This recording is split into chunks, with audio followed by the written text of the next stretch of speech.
Hello, this is Let's Talk About Myths, baby. And I'm your host, Liv, who fucking loves just reading things aloud.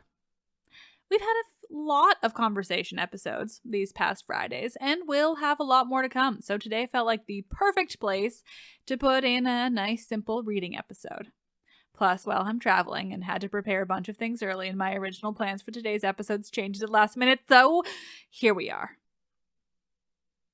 I am always looking for more ancient sources to read aloud, particularly those I can read that have translations that are legally available and also, not impossible to understand because they're hundreds of years old.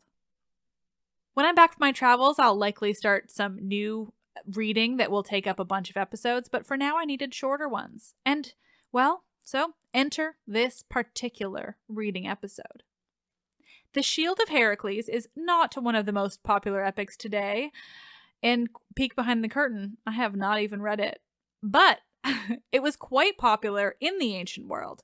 It's attributed to Hesiod, but of course, that's probably not true because that attribution was likely done later to make this work seem a bit fancier, and because, well, Hesiod was almost certainly not a real person, just like Homer was almost certainly not a real person.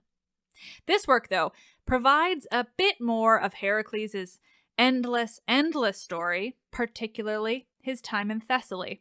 It's also kind of an ode to Homer, calling back to the long-winded description of the shield that Hephaestus makes for Achilles in the Iliad, which of course is later called upon again in Virgil's Aeneid with the shield that Vulcan makes for Aeneas. Extensive shields were a bit of a hot topic. All of the works attributed to Hesiod and Homer come from the brilliant and incredible tradition of oral storytelling in the ancient Greek world.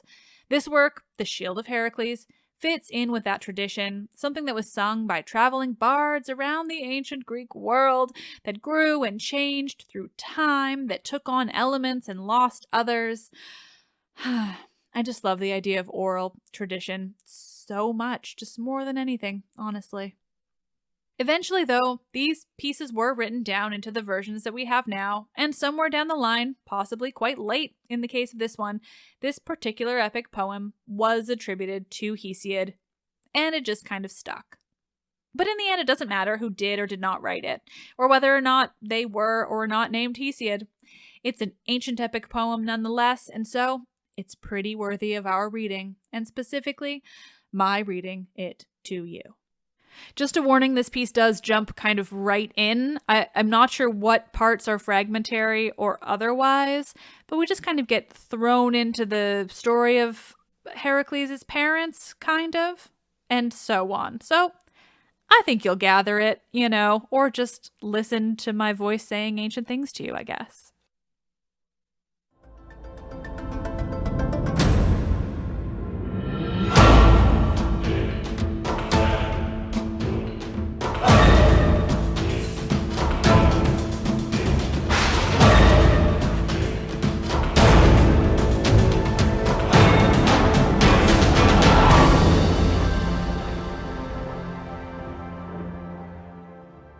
This is The Shield of Heracles, attributed to Hesiod, translated by Hugh Evelyn White. Or like he who left home and country and came to Thebes, following warlike Amphitryon, even Alcmena, the daughter of Electryon, gatherer of people. She surpassed the tribe of womankind in beauty and in height, and in wisdom none vied with her, of those whom mortal women bore of union with mortal men. Her face and her dark eyes wafted such charm as comes from golden Aphrodite, and she so honored her husband in her heart as none of womankind did before her. Verily, he had slain her noble father violently when he was angry about oxen. So he left his own country and came to Thebes and was suppliant to the shield-carrying men of Cadmus. There he dwelt with his modest wife, without the joys of love, nor might he go in unto the neat-ankled daughter of Electryon until he had avenged the death of his wife's great-hearted brothers, and utterly burned with blazing fire the villages of the heroes, the Taphians and the Telebians, for this thing was laid upon him, and the gods were witnesses to it. And he feared their anger, and hastened to perform the great task to which Zeus had bound him. With him went the horse-driving Boeotians, breathing above their shield, and the Locrians who fight hand to hand, and the gallant Phocians eager for war and battle. And the noble son of Alcaeus led them, rejoicing in his host. But the father of men and gods was forming another scheme in his heart, to beget one to defend against destruction gods and men who eat bread. So he arose from Olympus by night, pondering guile in the deep of his heart, and yearned for the love of the well-girdled woman. Quickly he came to Typhonium, and from there again wise Zeus went on and trod the highest peak of Phicium. There he sat and planned marvelous things in his heart. So in one night Zeus shared the bed and love of the neat-ankled daughter of Electryon, and fulfilled his desire. And in the same night Amphitryon, gatherer of the people, the glorious hero, came to his house when he had ended his great task. He hastened not to go to his bondmen and shepherds afield, but first went in unto his wife.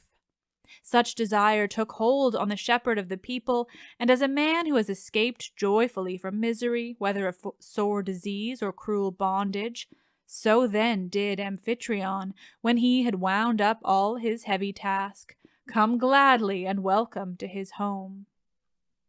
And all night long he lay with his modest wife, delighting in the gifts of golden Aphrodite. And she, being subject in love to a god and to a man exceeding goodly, brought forth twin sons in 7-gated Thebes. Though they were brothers, these were not of one spirit, for one was weaker, but the other a far better man, one terrible and strong, the mighty Heracles. Him she bore through the embrace of the son of Cronos, lord of dark clouds, and the other, Iphicles of Amphitryon the spear-wielder, offspring distinct, this one of union with a mortal man, but that other of union with Zeus, leader of all the gods. And he slew Cycnus, the gallant son of Ares, for he found him in the clothes of far-shooting Apollo, him and his father Ares, never sated with war. Their armor shone like a flame of blazing fire as they two stood in their car. Their swift horses struck the earth and pawed it with their hoofs, and the dust rose like smoke about them, pounded by the chariot wheels and the horses' hoofs, while the well-made chariot and its rails rattled around them as the horses plunged.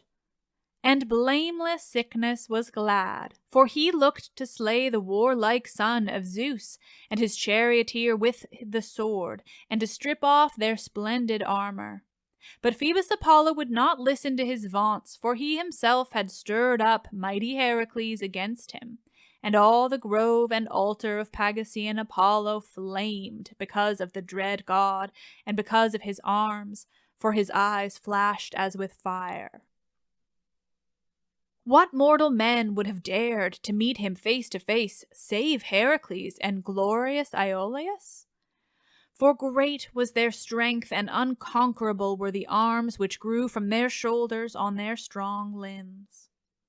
Then Heracles spoke to his charioteer, strong Iolaus. O hero Iolaus, best beloved of all men, truly Amphitryon sinned deeply against the blessed gods who dwelt on Olympus when he came to sweet-crowned Thebes and left Tiryns, the well-built citadel, because he slew Electryon for the sake of his wide-browed oxen. Then he came to Creon and long-robed Enochia, who received him kindly and gave him all fitting things, as is due to suppliants, and honored him in their hearts even more. And he lived joyfully with his wife, the neat-ankled daughter of Electryon, and presently, while the years rolled on, we were born, unlike in body as in mind, even your father and I. From him Zeus took away sense, so that he left his home and his parents and went to do honor to the wicked Eurystheus. Unhappy man! Deeply indeed did he grieve afterwards in the bearing the burden of his own mad folly, but that cannot be taken back. But on me fate laid heavy tasks. Yet, come, friend, quickly take the red-dyed reins of the swift horses and raise high courage in your heart and guide the swift chariot and strong fleet-footed horses straight on. Have no secret fear at the noise of man-slaying Ares, who now rages, shouting about the holy grove of Phoebus Apollo, the lord who shoots from afar. Surely, strong though he be, he shall have enough of war. And blameless Iolaus answered him again, Good friend, truly the father of men and gods greatly honors your head, and the bull-like earth-shaker also, who keeps Thebes' veil of walls and guards the city. So strong and great is this fellow they bring into your hands, that you may win great glory. But come, put on your arms of war, that with all speed we may bring the car of Ares and our own together and fight. For he shall not frighten the dauntless son of Zeus, nor yet the son of Iphiclus. Rather, I think he will flee before the two sons of blameless Alcides, who are near him and eager to raise the war cry for battle. For this they love better than a feast. So he said, and mighty Heracles was glad in heart and smiled, for the other's words pleased him well, and he answered him with winged words. O hero Iolaus, heaven-sprung, now is rough battle hard at hand, but as you have shown your skill at other times, so now wheel the great black-maned horse Arion about every way, and help me as you may be able. So he said, and put upon his legs greaves of shining bronze, the splendid gift of Hephaestus. Next he fastened about his breast a fine golden breastplate, curiously wrought, which Pallas Athene, the daughter of Zeus, had given him when he first was about to set upon his grievous labors. Over his shoulders the fierce warrior put the steel that saves men from doom, and across his breast he slung behind him a hollow quiver. Within it were many chilling arrows, dealers of death which make speech forgotten. In front they had death and trickled with tears, their shafts were smooth and very long, and their butts were covered with feathers of a brown eagle. And he took his strong spear pointed with shining bronze, and on his valiant head set a well-made helm of adamant, cunningly wrought, which fitted closely on the temples and that guarded the head of godlike Heracles. In his hands he took his shield all glittering. No one ever broke it with a blow or crushed it, and a wonder it was to see, for its whole orb was a shimmer with enamel and white ivory and electrum, and it glowed with shining gold. And there were zones of cyanus drawn upon it. In the center was fear worked in adamant, unspeakable, staring backwards with eyes that glowed like fire. His mouth was full of teeth in a white row, fearful and daunting, and upon his grim brow hovered frightful Strife, who arrays the throng of men. Pitiless she, for she took away the mind and senses of poor wretches who made war against the son of Zeus.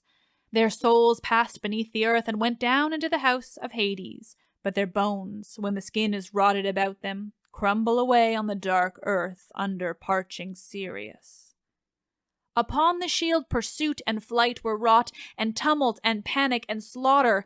Strife also and uproar were hurrying about, and deadly fate was there, holding one man newly wounded, and another unwounded, and one who was dead. She was dragging by the feet through the tumult. She had on her shoulders a garment red with the blood of men, and terribly she glared and gnashed her teeth. And there were heads of snakes unspeakably frightful, 12 of them, and they used to frighten the tribes of men on earth whosoever made war against the son of Zeus.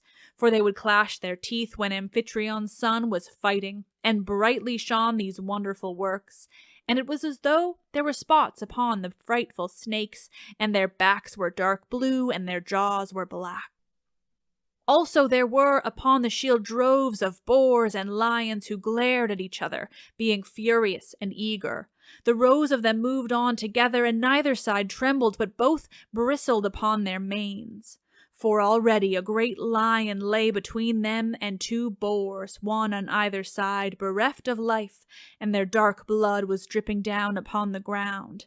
They lay dead with necks outstretched beneath the grim lions, and both sides were roused still more to fight because they were angry, the fierce boars and the bright-eyed lions.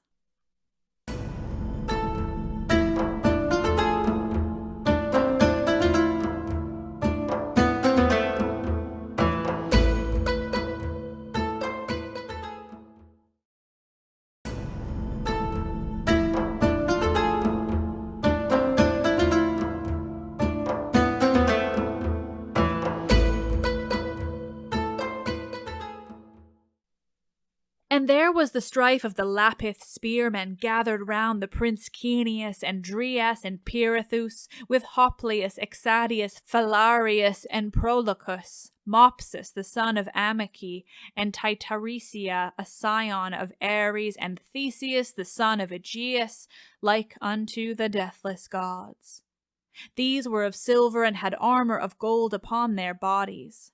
And the centaurs were gathered against them on the other side with Petraeus and Asbolus the diviner, Arctus and Urius and black-haired Mimas, and the two sons of silver, and they had pine trees of gold in their hands, and they were rushing together as though they were alive, and striking at one another hand to hand with spears and with pines. And on the shield stood the fleet-footed horses of grim Ares made gold, and deadly Ares, the spoil-winner himself. He had a spear in his hands, and was urging on the footmen. He was red with blood, as if he were slaying living men, and he stood in his chariot. Behind him stood Fear and Flight, eager to plunge amidst the fighting men. There too was the daughter of Zeus, Tritogonia, who drives the spoil. She was like as if she would array in battle, with a spear in her hand and a golden helmet and the aegis about her shoulders, and she was going towards the awful strife. And there was the holy company of the deathless gods, and in the midst the son of Zeus and Leto played sweetly on a golden lyre. There also was the abode of the gods, pure Olympus, and their assembly and infinite riches were spread around in the gathering. The muses of Pieria were beginning a song like clear-voiced singers. And on the shield was a harbor with a safe haven from the irresistible sea, made of refined tin wrought in a circle, and it seemed to heave with waves. In the middle of it there were many dolphins rushing this way and that, fishing, and they seemed to be swimming. 2 dolphins of silver were spouting and devouring the mute fishes, and beneath them fishes of bronze were trembling. And on the shore sat a fisherman, watching in his hands. He held a casting net for fish, and he seemed as if about to cast it forth. There too was the son of rich-haired Danae, the horseman Perseus. His feet did not touch the shield, and yet were not far from it. Very marvelous to remark, since he had not supported anywhere, for so did the famous lame one fashion him of gold with his hands. On his feet he had winged sandals, and his black-sheathed sword was slung across his shoulders by a cross-belt of bronze. He was flying swift as thought. The head of the dreadful monster, the Gorgon, covered the broad of his back, and a bag of silver, a marvel to see, contained it, and from the bag bright tassels of gold hung down. Upon the head of the hero lay the dread cap of Hades, which had the awful gloom of night.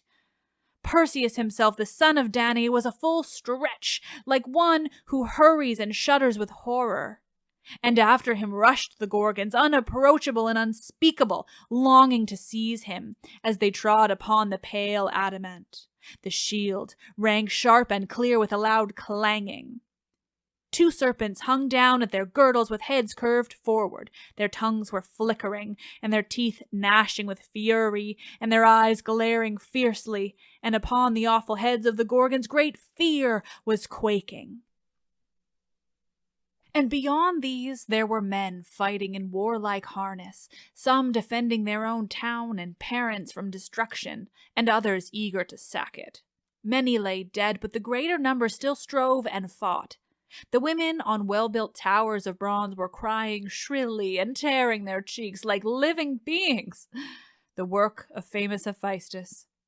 And the men who were elders and on whom old age had laid hold were all together outside the gates, and were holding up their hands to the blessed gods, fearing for their own sons.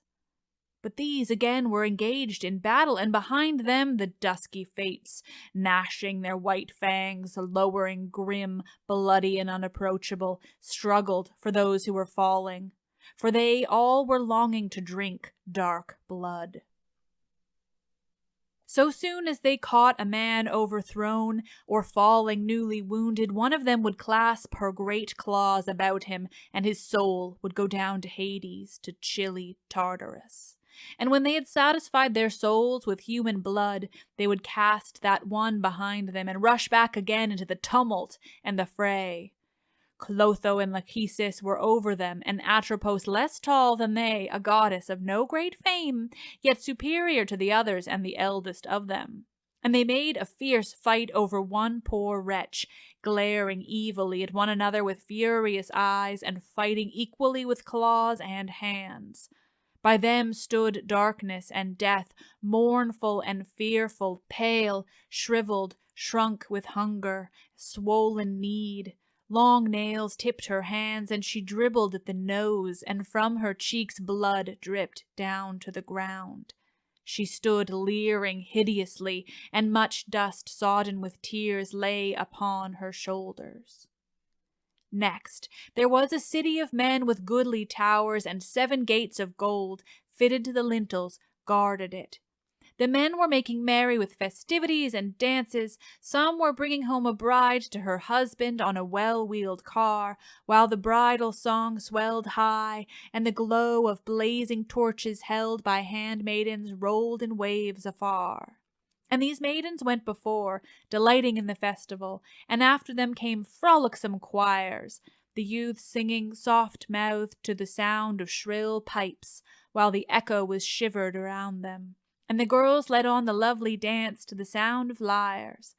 Then again, on the other side was a rout of young men revelling, with flutes playing, some frolicking with dance and song, and others were going forward in time with a flute player and laughing.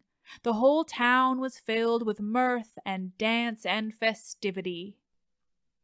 Others again were mounted on horseback and galloping before the town, and there were ploughmen breaking up the good soil, clothed in tunics girt up. Also there was a wide wheat land, and some men were reaping with sharp hooks the stalks with bended the weight of the cars, as if they were reaping Demeter's grain. Others were binding the sheaves with bands and were spreading the threshing floor, and some held reaping hooks and were gathering the vintage, while others were taking from the reapers into baskets white and black clusters from the long rows of vines that were heavy with leaves and tendrils of silver. Others again were gathering them into baskets. Beside them was a row of vines in gold, the splendid work of cunning Hephaestus. It had shivering leaves and stakes of silver, and was laden with grapes which turned black. And there were men treading out the grapes, and others drawing liquor. And there were men boxing and wrestling, and huntsmen chasing swift hares with a leash of sharp-toothed dogs before them, they eager to catch the hares, and the hares eager to escape. Next to them were horsemen hard set, and they contended and labored for a prize. The charioteers, standing on their well-woven cars, urged on their swift horses with loose rein. The jointed cars flew along clattering, and the naves of the wheels shrieked loudly. So they were engaged in an unending toil, and the end with victory came never to them, and the contest was ever unwon. And there was set out for them within the course a great tripod of gold, the splendid work of cunning Hephaestus. And round the rim ocean was flowing with a full stream, as it seemed, and enclosed all the cunning work of the shield. Over it swans were soaring and calling loudly, and many others were swimming upon the surface of the water, and near them were shoals of fish. A wonderful thing the great strong shield was to see, even for Zeus the loud thunderer, by whose will Hephaestus made it and fitted it with his hands. The shield the valiant son of Zeus wielded masterly, and leaped upon his horse chariot like the lightning of his father Zeus, who holds the aegis, moving lithely, and his chariot strong Iolaus, standing upon the car, guided the curved chariot. Then the goddess gray-eyed Athena came near them and spoke winged words, encouraging them. Hail, offspring of far-famed Lycaeus! Even now Zeus, who reigns over the blessed gods, gives you power to slay Cycnus and to strip off his splendid armor. Yet I will tell you something besides, mightiest of the people. When you have robbed Cycnus of sweet life, then leave him there and his armor also, and you yourself watch man-slaying Ares narrowly as he attacks, and wherever you shall see him uncovered below his cunningly wrought shield, there wound him with your sharp spear. Then draw back, for it is not ordained that you should take his horses or his splendid armor. So said the bright-eyed goddess, and swiftly got up into the car with victory and renown in her hands. Then heaven-nurtured Iolaus called terribly to the horses, and at his cry they swiftly whirled the fleet chariot along, raising dust from the plain. For the goddess, bright-eyed Athena, put metal into them by shaking her aegis. And the earth groaned all round them, and they, horse-taming Cycnus and Ares, insatiable in war, came on together like fire or whirlwind. Then their horses neighed shrilly face to face, and the echo was shivered around them.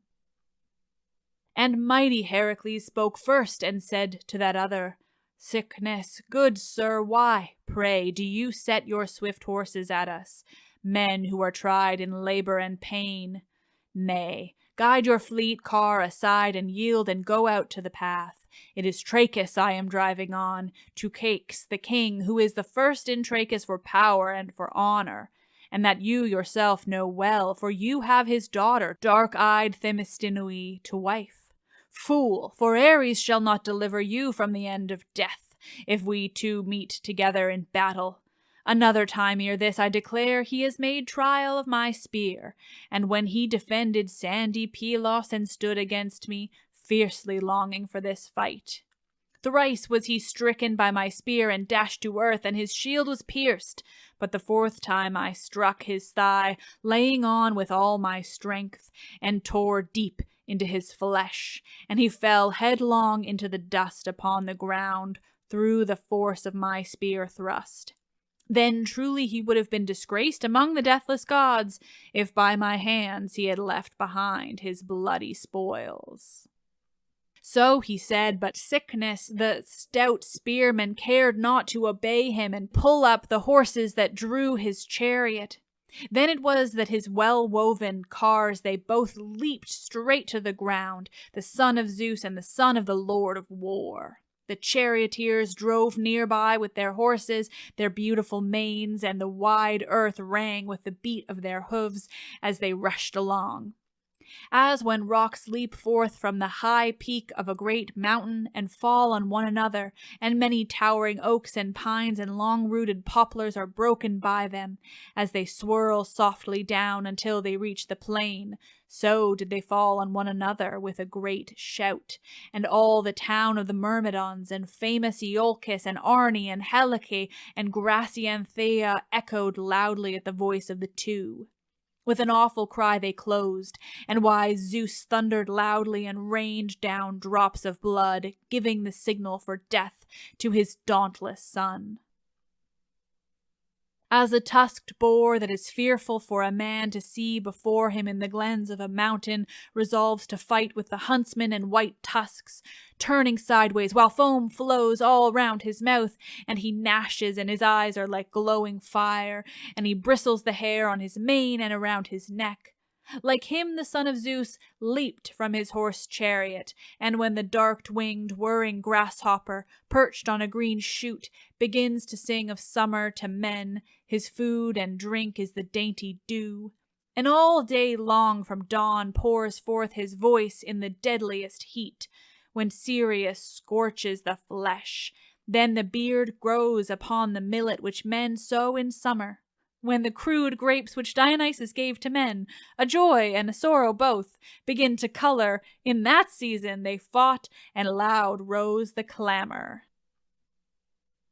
As two lions on either side of a slain deer spring at one another in fury, and there is a fearful snarling and a clashing also of teeth, like vultures with crooked talons and hooked beak that fight and scream aloud on a high rock over a mountain goat or fat wild deer which some active man has shot with an arrow from the string, and himself has wandered away elsewhere, not knowing the place, but they quickly mark it and vehemently do keen battle about it. Like these, they too rushed upon one another with a shout. Then Cycnus, eager to kill the son of almighty Zeus, struck upon his shield with a brazen spear, but did not break the bronze, and the gift of the god saved his foe. But the son of Amphitryon, mighty Heracles, with his strong spear struck Cycnus violently in the neck beneath the chin, where it was unguarded between helm and shield, and the deadly spear cut through the two sinews, for the hero's full strength alighted on his foe. And Cycnus fell as an oak falls or a lofty pine that is stricken by the lurid thunderbolt of Zeus. Even so he fell, and his armor, adorned with bronze, clashed about him. Then the stout-hearted son of Zeus let him be, and himself watched for the onset of man-slaying Ares. Fiercely he stared like a lion who has come upon a body and full eagerly rips the hide with his strong claws and takes away the sweet life with all speed. His dark heart is filled with rage, and his eyes glare fiercely, while he tears up the earth with his paws, and lashes his flanks and shoulders with his tail, so that no one dares to face him, and go near to give battle. Even so, the son of Amphitryon, unsated of battle, stood eagerly face to face with Ares, nursing courage in his heart. And Ares drew near him with grief in his heart, and they both sprang at one another with a cry. As it is when a rock shoots out from a great cliff and whirls down with long bounds, careening eagerly with a roar, and a high crag clashes with it and keeps it there, where they strike together. With no less clamor did deadly Ares, the chariot-born, rush shouting at Heracles, and he quickly received the attack. But Athena, the daughter of Aegis-bearing Zeus, came to meet Ares, wearing the dark aegis, and she looked at him with an angry frown and spoke winged words to him. Ares, check your fierce anger and matchless hands, for it is not ordained that you should kill Heracles, the bold-hearted son of Zeus, and strip off his rich armor. Come, then, cease fighting and do not withstand me. So said she, but did not move the courageous spirit of Ares. But he uttered a great shout, and waving his spear like fire, he rushed headlong at strong Heracles, longing to kill him, and hurled a brazen spear upon the great shield, for he was furiously angry because of his dead son. But bright-eyed Athena reached out from the car and turned aside the force of the spear. Then bitter grief seized Ares, and he drew his keen sword and leaped upon bold-hearted Heracles. But as he came on, the son of Amphitryon, unsated of fierce battle, shrewdly wounded his thigh where it was exposed under his richly wrought shield, and tore deep into his flesh with the spear thrust, and cast him flat upon the ground. and panic and dread quickly drove his smooth-wheeled chariot and horses near him, and lifted him from the wide-pathed earth into his richly wrought car, and then straight lashed the horses and came to high Olympus. But the son of Alcmena and glorious Aeolus stripped the fine armor off Cycnus' shoulders and went, and their swift horses carried them straight to the city of Trachis, and bright-eyed Athena went thence to great Olympus and her father's house. As for Cycnus, cakes buried him, and the countless people who lived near the city of the glorious king, in Anthe and the city of the Myrmidons and famous Iolcus, and Arne and Helice, and much people were gathered, doing honor to Cakes, the friend of the blessed gods. But an Aorus, swelled by a rainstorm, blotted out the grave and memorial of Cycnus, for so Apollo, Leto's son, commanded him, because he used to watch for and violently despoil the rich hecatombs that any might bring to Pytho.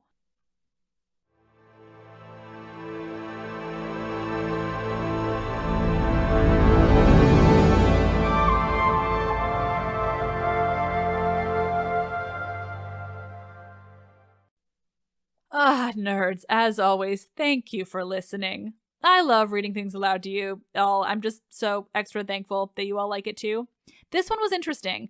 First, I'm sorry for the pronunciation of Ares' son. It's spelled Cycnus in English. It's probably like Cycnus, but Cycnus feels right, and I just had to pick one, and both felt not perfect. So here we are. It's just so interesting. I actually didn't know that this was what the play was about. I can't believe Heracles just like straight up fights Ares. That's interesting. And look, he ends up in Trachis and we were just there. How fascinating. Anyway, that was very fun. And I've been recording all day, so now my voice is going. We're just gonna finish up. I just think it's the perfect combination for these Friday episodes to have the conversations and readings. I can't always keep up with recording and editing conversations and coordinating with guests and everything, so having the ability to toss in a reading is just so helpful to me. And, well, it's fun, because seriously, I just love the experience of reading these aloud to you, listening to the stories for the first time as I do it, and getting to inject a bit of drama and even sarcasm when the moment arises. Which, man, you just wait for the readings I have coming up. You will not believe the ancient epic that I've got for you. It is one of the most enjoyable and silly and weird and wonderful things I've ever read. And now that I think of it, I've actually prepared so many episodes in advance by this point that there is not one but two ancient epics that fit that description, and they're both coming at you very soon. Let's Talk About Myths, Baby is written and produced by me, Liv Albert. Michaela Smith is the Hermes to my Olympians and handles so many podcast-related things, particularly while I'm away. She is a true lifesaver. We've got an intern right now, too. What a thrill. As I keep having to say, unfortunately, Grace Roby hasn't started by the time I've had to record all these episodes, but I am certain she's going to be an amazing addition to my tiny team and so helpful. Stephanie Foley works so hard to transcribe and edit the scripts of this podcast for greater accessibility. She's been doing that for ages, and I've just now realized I should be doing credits and things. So just truly big thank you to Stephanie, who's been doing this for like a year and a half for me, just so I can get these ready to be on YouTube. It's amazingly helpful. The podcast is hosted and monetized by Acast. And before I lose my voice completely, having recorded 4 episodes in an afternoon, I am Liv, and I love this shit.